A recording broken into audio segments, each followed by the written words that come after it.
নমিস daily ব্লগে সবাইকে স্বাগত। আশা করি সবাই ভালো আছো। আমিও খুব ভালো আছি। আজকে চলে এলাম এরকম একটা ডিম আলুর কারি রেসিপি নিয়ে। আমি কিভাবে রেসিপিটা বানালাম সম্পূর্ণ ভিডিওটা দেখতে থাকুন। এটা কিন্তু ভাত, রুটি, পরোটা, লুচি সব কিছুর সাথেই খাওয়া যাবে আর খুব সুস্বাদু আর টেস্টিকর। প্রথমে আমি ডিমগুলোকে ছাড়িয়ে পরিষ্কার করে নিলাম। তারপরে দেখো এখানে আমি একটা হাঁসের ডিম নিয়েছি। হাঁসের ডিমটাকে আমি কেটে নিলাম। বাকিগুলো মুরগির ডিম আছে, মানে পোলট্রির ডিম। তারপর আমি কিছুটা তেল নিয়ে নিয়েছি কড়াইতে, নিয়ে ডিমগুলোকে আমি ভালো করে ভেজে নেব। ডিমটা কিন্তু বেশি কড়া করে ভাজবো না, মানে ছিবড়ে হয়ে যাবে। হালকা করে এপিট ওপিট করে আমি ডিমগুলোকে ভেজে নিলাম। আর কালারটা ঠিক এরকম এসছে।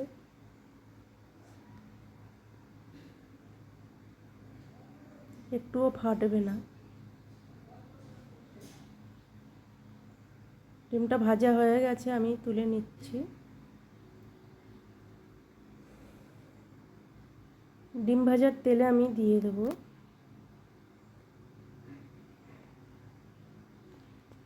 গোটা গরম মশলা, তেজপাতা,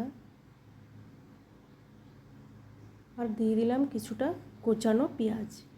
পেঁয়াজ আমি বেশিটা ইউজ করব না। তারপর আমি এখানে একটা মিক্সড মশলা দিলাম। এখানে কাঁচা পাকা লঙ্কা, আদা, রসুন আর সামান্য পেঁয়াজ দিয়ে দিলাম। স্বাদ মতো নুন, হলুদ আর লঙ্কা দিয়ে আমি ভালো করে মশলাটাকে কষিয়ে নেব। দিয়ে দিলাম ধনে গুঁড়ো, জিরে গুঁড়ো।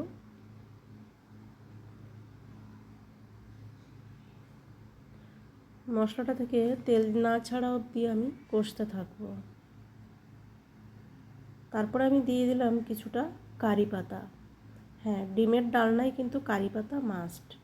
দারুণ একটা ফ্লেভার আসে, এটা তোমরাও ট্রাই করে দেখো। আর এখানে আমি সেদ্ধ করে রাখা আলুটাকে একটু ব্রাউন করে ভেজে নেব।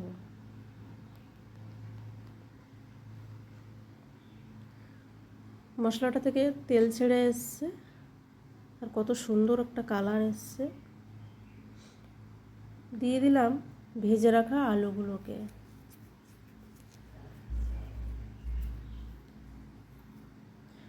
খুবই সিম্পল রান্না।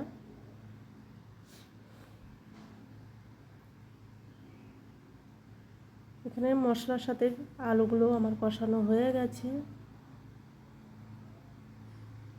এটা তোমরা পাতলা ঝোল করতে পারো, আবার কারিও করতে পারো, যে যেমন করতে পারো।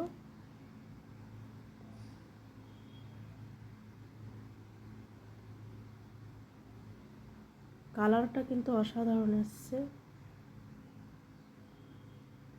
এখানে আমি পরিমাণ মতো জল দিয়ে দেব, কারণ আমি যতটা গ্রেভি রাখবো ঠিক সেই হিসেবে।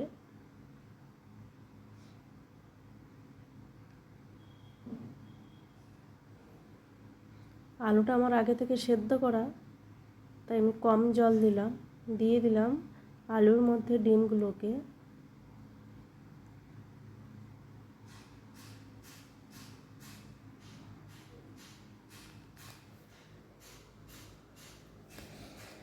ভিডিওটা কেমন হলো সবাই লাইক করবে, কমেন্ট করবে আর সাবস্ক্রাইব করার অনুরোধ রইল। জাস্ট দেখতে কিন্তু অসাধারণ।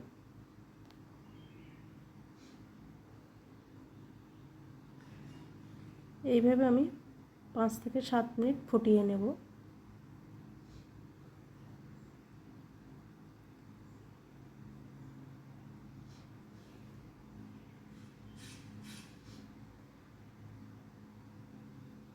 দিয়ে দিলাম এখানে স্বাদ মতো চিনি আর দিয়ে দিলাম গরম মশলা। দেখা হচ্ছে নেক্সট কোনো ভিডিওতে। ততক্ষণ সবাই ভালো থাকবে, সুস্থ থাকবে, স্বাভাবিক থাকবে। ডিমের কারি রেসিপি কমপ্লিট। শুধু ফাইনাল লুকটা দেখো। অসাধারণ দেখতে হয়েছে।